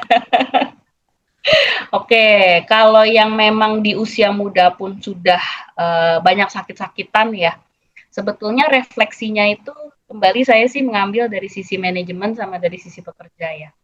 Kalau dari sisi pekerja nih, muda-muda udah sakit, yuk introspeksi ke diri sendiri. Kamu tuh hidupnya udah sehat atau belum? Gitu. Kita itu bekerja itu tuh cuma sampai periode waktu tertentu ya. Kalau katakanlah baru di usia berapa aja sudah sakit-sakitan gitu ya, gimana nanti mau ngurus anak kita, mau ngurus orang tua kita gitu. Kita yang harus refleksi diri sih. What is wrong with our lifestyle? What is wrong with what we eat, what we drink, what we consume in our daily activity gitu ya. Kenapa? Karena apa ya itu tuh kalau saya dari sisi quality ya, saya itu selalu bicaranya input, proses, outcome. Outcome-nya kan sakit tuh. Nah, pasti kan ada inputnya dong. Apa tuh inputnya? Ya makanan, ya rokok, ya lifestyle kita, jarang olahraga, dan lain sebagainya.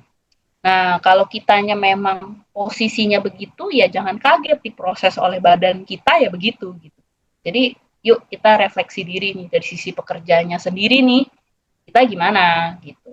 Nah, dari sisi perusahaan, saya juga mengambil pandangan dari sisi manajemen ya. Yuk kita juga buat nih kebijakan-kebijakan yang quote unquote memaksa, saya harus bilang ya, memaksa karyawan untuk hidup sehat gitu. Contoh, larangan merokok. Itu kan sederhana. Untuk perusahaan paling itu kan cuma sebuah paperwork, ya paling 1-2 lembar begitu. Tapi kalau itu sudah diterapkan, ya kita pasang signage tuh, merokok tidak boleh, ada yang ketangkep rokok, SP gitu. Nah, kita memaksa pekerja untuk hidup sehat, larangan merokok. Nah, dari sisi perusahaan sendiri kita juga harus introspeksi ya, makanan yang sudah disediakan untuk para pekerja nih makanan sehat atau makanan apa nih? Gitu, jangan-jangan makanannya ya memang makanan nggak sehat, ya jangan kaget. Itu kembali ke proses yang tadi ya, input, proses, output. Apa yang kita makan akan diolah oleh badan kita, diproses, ya outputnya ya sakit itu. Ya perusahaan juga harus introspeksi ya, apa yang sudah diberikan kepada pekerjanya. Ya kalau makanannya ya begitu, ya jangan kaget kalau karyawannya banyak yang sakit, begitu sih. Nah, jadi introspeksi ini harus dilakukan oleh kedua belah pihak. Dari sisi karyawannya sendiri, lifestyle-nya seperti apa, dari sisi perusahaannya sendiri, itu seperti apa nih? Istilahnya memberikan benefit ya, secara tidak langsung kepada para karyawannya. Gitu sih. Oke, baik. Nah, ini nyambung juga nih dok soal tadi terkait dengan rokok. Nah, kadang-kadang orang-orang yang ngerokok ini mereka merasa kayak yang ngerokok ini bisa mengobati dan mengurangi stres nih dok.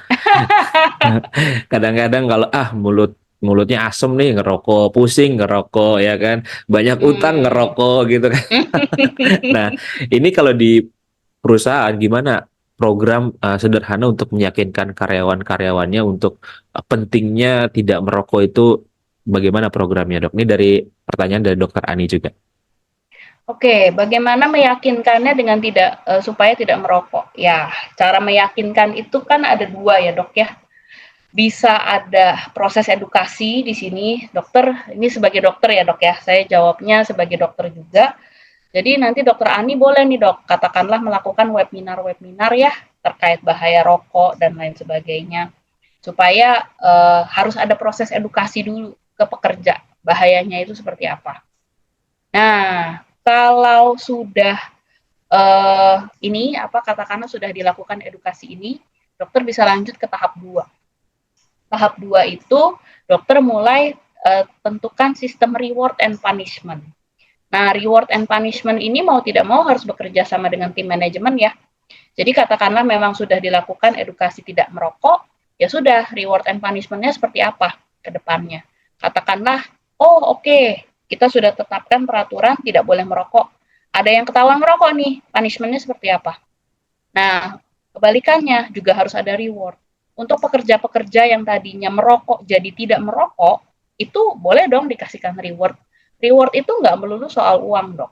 Bisa jadi katakanlah penetapan sebagai pekerja terbaik dan lain sebagainya begitu.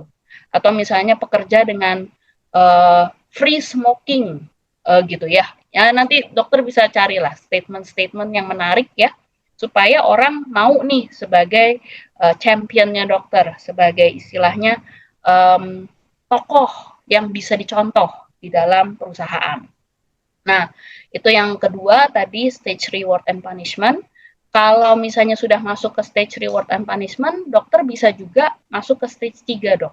Stage 3 di sini akan ada orang-orang tertentu yang memang membutuhkan tambahan bisa dibilang pengobatan ya untuk bisa stop rokok. Nah, pengobatan untuk smoking cessation ya namanya ya. Smoking cessation ini ada beberapa triknya, Dok. Mulai dari pakai nicotine patch, ada juga penggunaan obat-obatan tertentu, Dok. Ada juga memang harus dilakukan sampai misalnya pemberian obat-obat psikotropik ya. Nah, tapi ini udah stage 3, Dok. Tergantung orangnya ini level nicotine addiction-nya itu sudah sampai mana. Begitu sih, Dok. Mudah-mudahan bisa menjawab ya, Dok ya. Kira-kira seperti apa ya, Dok? Oke, Ada sudah Pak hadir Denny. Pak Denny. Silakan Pak Denny. Terima kasih Pak Arif udah di backup. Halo Dok, selamat Ya, siang. mari. Saya habis lihat Project Training Center Media Tama yang di Kunciran. Oke, kita lanjut lagi ya. Pertanyaan berikutnya nih dari Aji Prasetyo. Dok, bagaimana strateginya untuk mengajukan program medical check bagi perusahaan yang ada di cabang? Karena kantor pusat juga tidak memiliki program tersebut. Nah, mungkin strategi pengajuan anggaran dan lain-lain ini, Dok. Oke. Nah, ini pertanyaannya nih Pak Aji nih gini Pak.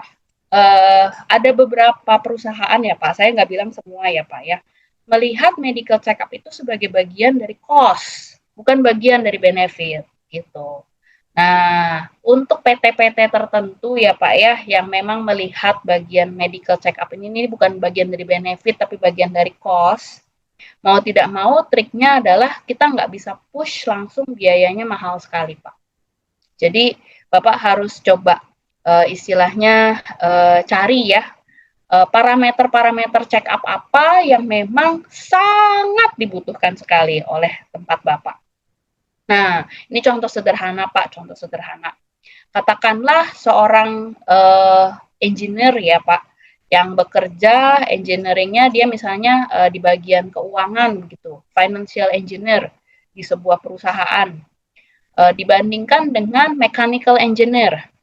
Secara jabatan dua-dua engineer nih Pak. Nah, nanti Bapak lihat berdasarkan area kerjanya, berdasarkan hazard kerjanya, mereka bisa jadi walaupun jabatan sama-sama engineer, membutuhkan medical check up-nya bisa jadi nggak sama. Nah, itu adalah ruang Bapak untuk menghemat, Pak. Begitu. Jadi dilihat nih, oh kalau si financial engineer, ini butuh nih kacamatanya sampai yang bagus banget. Nah, silahkan dia dicek kacamata sampai yang mendetil ya, supaya titik koma keuangan tuh nggak salah itu. Gitu. Nah, tapi kalau misalnya yang mechanical engineer, karena dia area kerjanya terpapar kimia lah, terpapar bahaya kebisingan dan lain sebagainya, boleh tuh difokuskannya misalnya cek pendengaran audiometri, lalu cek pengukuran spirometri untuk lihat fungsi parunya, begitu Pak. Jadi mau tidak mau Bapak nggak bisa bikinnya itu seragam semuanya sama. Selektif aja berdasarkan hazard kerjanya itu apa. Kadang tuh kesannya jadi mahal. Kenapa? Karena paketnya itu didesain seragam semua, biar katanya adil. Nah, jangan lupa kata-kata seragam tuh kadang tuh malah bikin biaya tinggi ya. Nah, ini Bapak yang memang harus dilihat pekerjaannya itu seperti apa, hazardnya dia itu apa, gitu sih Pak. Nah, lalu Bapak juga boleh lihat juga nih dari segi kasus ya Pak, kasus penyakit yang banyak terjadi itu seperti apa. Katakanlah ternyata ada unit tertentu ya Pak, saya bilang unit tertentu nih, ternyata banyak sakit, saya nggak tahu, ternyata banyak sakit ini nih, sakit liver. Nah, boleh tuh, itu khusus untuk unit itu dicek nih, misalnya fungsi hatinya yang relatif lebih lengkap dibandingkan dengan tim yang lain, begitu. Jadi, balik lagi nih Pak, kalau terlalu seragam, efeknya biaya tinggi Pak, gitu. Jadi, mau tidak mau, salah satu tips and triknya adalah, yuk kita customize nih, berdasarkan kasusnya, berdasarkan paparan kerjanya, berdasarkan frekuensi penyakit yang sering terjadi. Kira-kira gitu sih Pak. Mudah-mudahan membantu ya Pak ya. Oke, Dok, ini mirip banget dengan Media Tama kan rencananya insya Allah bulan Juli kita itu kan mau ada sertifikasi untuk 9.000, 1, 14.000, 9.001, 45.001 sama SMK 3. Nah, Mm-mm. 45001 sama SMK 3 kan ada pemeriksaan kesehatan ya. Nah, untuk Hmm. ini seperti Media Tama ini kan hanya karyawan tuh ya usianya tuh Gen Z semua nih ya, Gen Z Oh, yang Gen Z semua, Pak. ya rata-rata Gen Z ya. Nggak tahu kalau saya ya Gen Z nggak ya. Gen Z juga lah, Pak. Ya. Nah, itu kan mereka rata-rata hanya duduk di depan komputer, depan PC kayak gitu kan, tapi memang 8 jam kadang duduk. Terus yang kedua ya ada yang kayak tim-tim GA itu ngerokok dok banyaknya itu kan. Nah, ini pemeriksaannya itu mungkin langsung ke teknisnya itu apa nih dok biar saya bisa ada efisiensi cost di sana untuk yang admin yang benar-benar stay sering di depan laptop kayak gitu ya sama yang dia mondar-mandir tuh yang GA biasanya itu yang habis bekerja gitu dia santai ngerokok, kopi, ngerokok. Apakah itu menjadi kewajibannya Media Tama juga untuk melakukan pemeriksaan kesehatan terhadap apa yang dia konsumsi, Dok? Oke, kalau dari segi rokok sih ya Pak ya, rokok itu tuh mau nggak mau tuh faktor resiko ya Pak ya.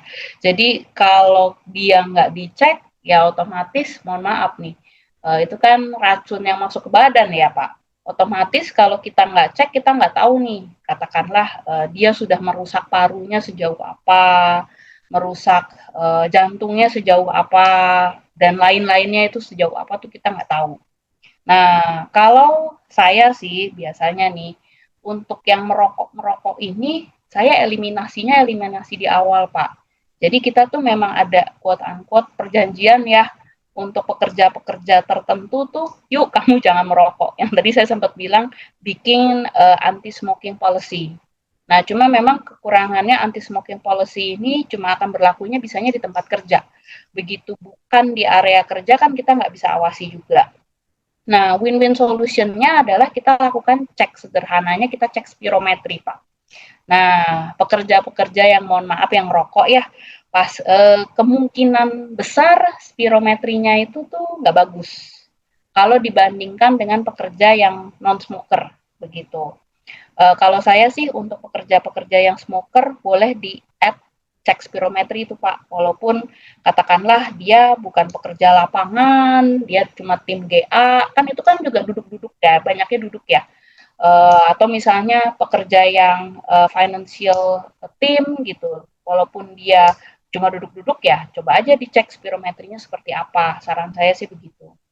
Nah, untuk pekerja yang memang office worker, Pak, office worker itu sebetulnya ya, Pak, yang kita perlukan itu tuh penyakitnya ya penyakit umum.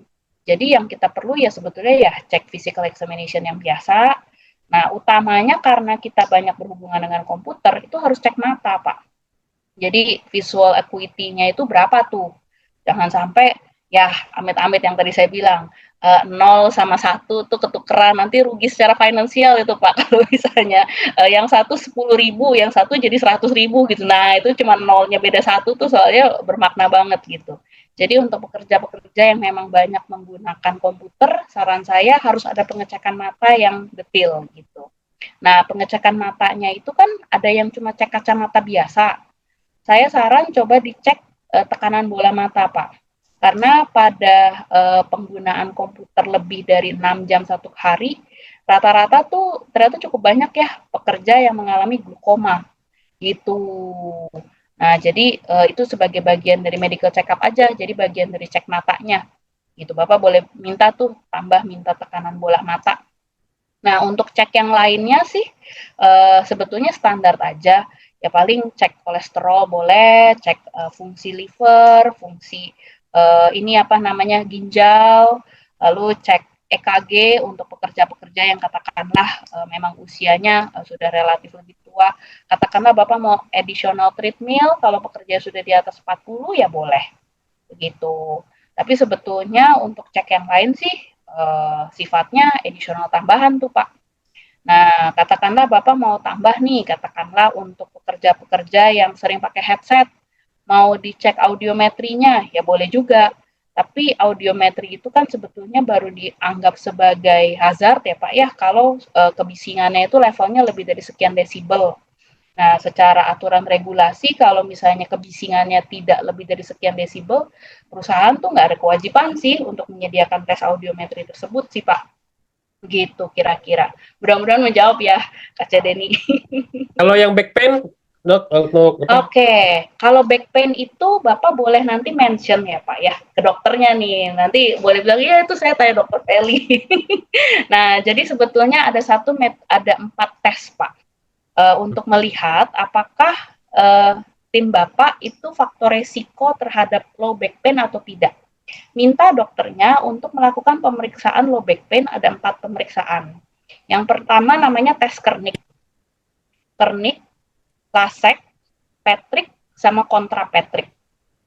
Nah, itu sifatnya adalah pemeriksaan fisik, Pak. Tidak dibutuhkan additional biaya, tidak dibutuhkan juga ada additional alat atau apa, itu enggak. Jadi full pemeriksaan fisik.